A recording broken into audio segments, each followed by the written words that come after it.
Hello everybody, welcome back to my channel, Nourishing Ideas. This is Megan, Registered Dietitian and Mind Body Eating Coach. And today is part one of a series that I want to do on mind body nutrition. So in my last video, which was also my first video, I gave an introduction and talked about how to, not really the how yet, we're going to get into the hows, but about a little bit about myself and having a healthy relationship with food and how food issues are really never just about food.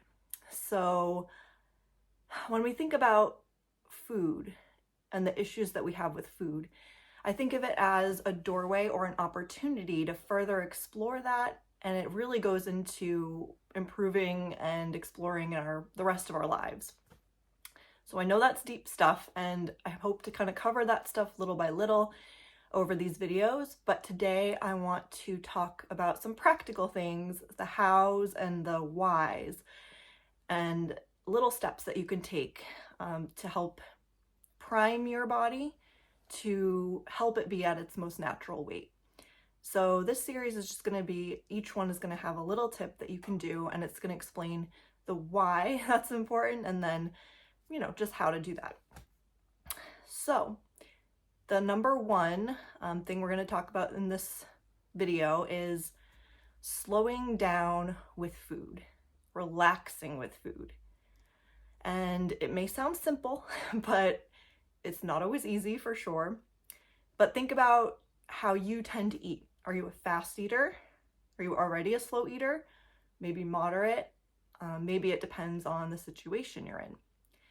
But I want to get into why this is important and explain a little bit of the physiology behind this.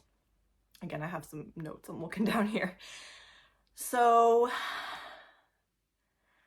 the first thing, just to explain the connection again between the mind and the body, is that our digestion actually starts in the mind. So for example, say you look at a delicious piece of food, maybe your favorite food, or you smell some fresh baking bread or whatever it is that you love.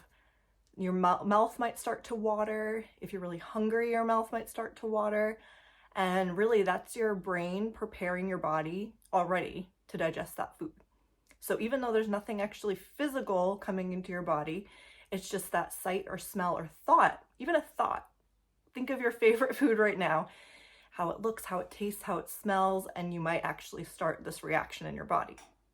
And the reason why your mouth waters is because we actually have digestive enzymes in our saliva to help break down carbohydrates.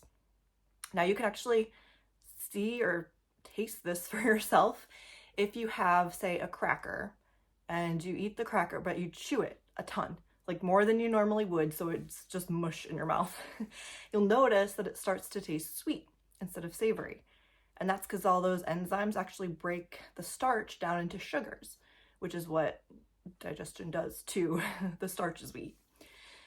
So yeah, that's how powerful just our thoughts can be in relation to affecting our body and our actual physiology. So why do we need to slow down? Why do we need to relax around food? Well, when you eat something really fast, or even if you eat, like, say you're stressed about something, maybe you're on the go, you're rushing somewhere, or even your mind is like thinking thoughts that are stressful, then that triggers your body to go into the fight or flight or stress response. So just to explain that a little bit, you may have heard this, but when you're in the stress response, your body activates your sympathetic nervous system. Your relaxation response is your parasympathetic nervous system. So when you're in a stress response, that sympathetic system takes over. And what it does is, one of the hormones it releases is cortisol, which is kind of a buzzword. I'm sure you've heard all about cortisol. But in a short-term situation, cortisol can be really good. There's a reason why we have it. But when we're eating, digestion only happens when we're in a relaxed state, or the parasympathetic system is active. Because if you think about what our stress response is designed to do, it was first evolved to get away from something that was dangerous, right? So, the typical scenario is if you're running from a lion or a lion's trying to chase you. Obviously, you want to have everything in your body ready to give you the best chance to survive. So what happens is your blood is shifted away from the things that aren't as important in that moment, like digestion, and goes into the parts of your body that can actually fight or get away from the situation. So the blood flow is going elsewhere. And then you have this cortisol also stimulates the body to hold on to fat and not break down fat. And this is over the long term. So this wouldn't happen in that short term response. But when it's over an extended period of time, that's what happens. It also reduces your immune system over time because, again, that's one of the systems that wouldn't necessarily need to be active in that moment when you're trying to get away or fight a dangerous animal, or a person. The other thing that happens is your blood sugar levels elevate.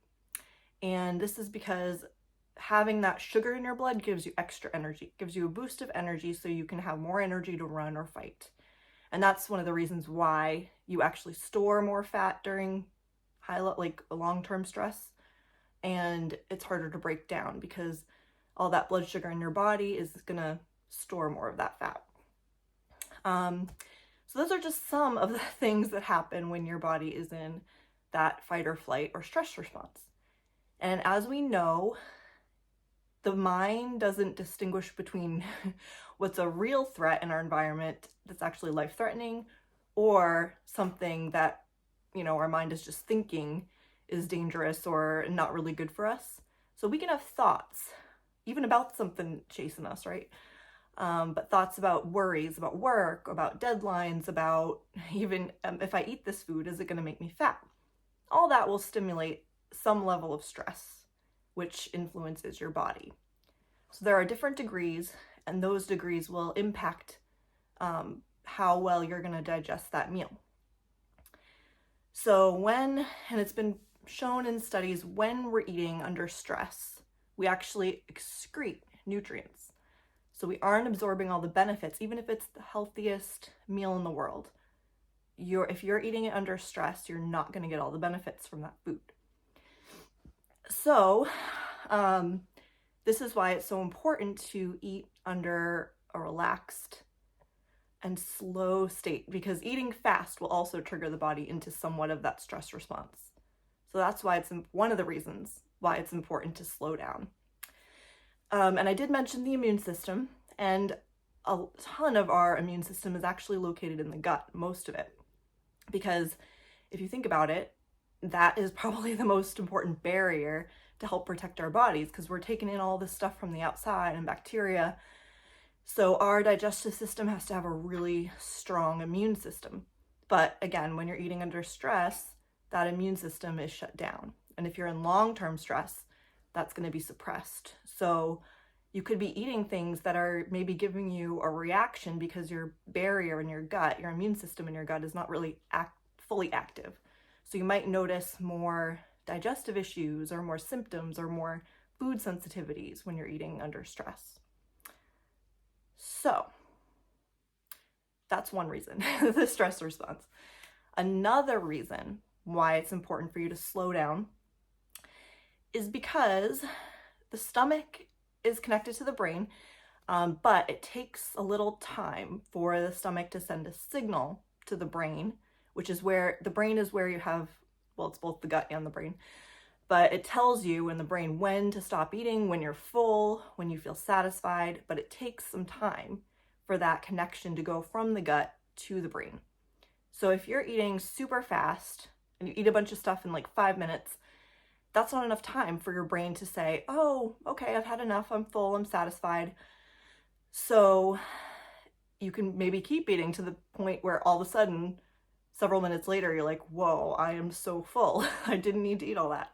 But because you were eating fast, then you didn't really have a chance to say no while you were eating. So it usually takes, and this is a rough estimate, but about 20 minutes for your brain to get that signal that you're full. Now, this doesn't mean you have to time every meal and have, make sure it's 20 minutes. But just keep that in mind that there is a time delay for letting your body know, or for letting your brain know that it's actually satisfied. Number 3, another reason why it's important to, this is more about relaxing and paying attention to your food, which happens more when you're eating slowly. But your brain has like a need for getting satisfaction from food. We all have a need for that from our food, right? If we're just eating, say we just took a pill for nutrition, which they actually tried to do for astronauts, like way back in the day. They wanted to make like a pill form so that they could have kind of everything they needed in space for getting all the nutrition they needed, but it was horrible. They didn't react to it well, and you don't get that needed satisfaction. Like chewing gives us satisfaction, and hearing and tasting the texture of our food, all of that matters. So when we're eating and we're not really paying attention, let's say we're watching something or our mind is kind of roaming and we're just not really there, then part of our brain isn't aware that we're eating, right? You can call it mindless eating. So what happens is part of the brain doesn't get that signal that you're actually eating food. So it's going to be like, well, no, I didn't get that satisfaction I needed, so we need to have some more. So you never quite feel satisfied, so you're always constantly looking for more, even though you might be physically full. But again, that part of your brain didn't really register that. So when you're fully there, fully present, and like getting the pleasure and the taste and experiencing your food, then your mind is going to connect and be like, okay, we're eating and it's good. So it gets more satisfaction. And another reason, if you think about it, most of us really like eating, right? It's a pleasurable experience. So why would you want to rush through something that is really enjoyable? You know, we say we love eating food, but why are we just like rushing through it as a last minute thing, like it's not really important, or other things are more important, when really we get benefits if we actually slow down and pay attention and actually take in that enjoyment. So those are the reasons why it's important to start to slow down with your food. Try and be relaxed. Try to like be aware of where your mind is, what else you're paying attention to, and try and at least notice the food that you're eating. So let's get into some practical ways that you can do this, because it's not easy. Most of us are conditioned to eat fast, whether it's from just growing up and that's how our family ate, or maybe it was you're at a job and you have to eat fast sometimes. And sometimes you can't change that, but there are still some things you can do to help you get into a little bit more of that relaxed state. And the first thing, all you have to do is take about 5 deep, slow breaths before you start eating. And it helps to just breathe in through your nose. And so like breathe into your diaphragm, not just like your chest, which we tend to do in a stress response. So when you breathe like deep into your belly or your diaphragm, it signals to the body you're okay. So it actually helps trigger relaxation. Even if your mind is kind of going, that will actually help your body relax. So just take those deep breaths before you start eating, and that will help the body be in that more parasympathetic mode. If you can, if possible, sit down while you're eating, because again, that's going to tell your body, hey, we're safe, we're sitting. There's no need to run around. There's no need to get away. We're safe, we're relaxed. So try and sit down. And again, just notice what you're eating. Try and be there, be present with your food. Taste it, like notice, oh, what's it taste like? What's the texture like? And you don't have to like chew a certain number of times or anything like that. Like that's not pleasurable. So just like eat normal in a way that feels good, but just kind of be there and experience your meal, especially the things you really like. And finally, try not to have any judgment around what you're eating. Because again, if you're telling yourself, oh my God, I shouldn't be eating this, like, what am I doing? This is horrible. Then again, that's going to send your body into a stress response at some level. And we know what that does. So try to be kind to yourself and think of the benefits you're getting from that food, even if it's just quick energy. Like, that's a benefit because we all need energy. So try and eat without judgment. And yeah, those are all the tips that I hope will help you. So in the comments, let me know, are you a fast eater? Are you already a slow eater? Maybe like, what situations do you tend to eat fast? What situations do you tend to eat slow? And what do you notice if you sometimes eat fast, sometimes eat slow? What do you notice are different about the experience of those meals or your satisfaction of those meals? Let us know. So that is part 1, and stay tuned for part 2 with some more practical tips. And make sure you like, subscribe, and if you want to be notified when I have another video, then go ahead and hit that bell button, and that's going to notify you. So thank you for watching, and I appreciate you.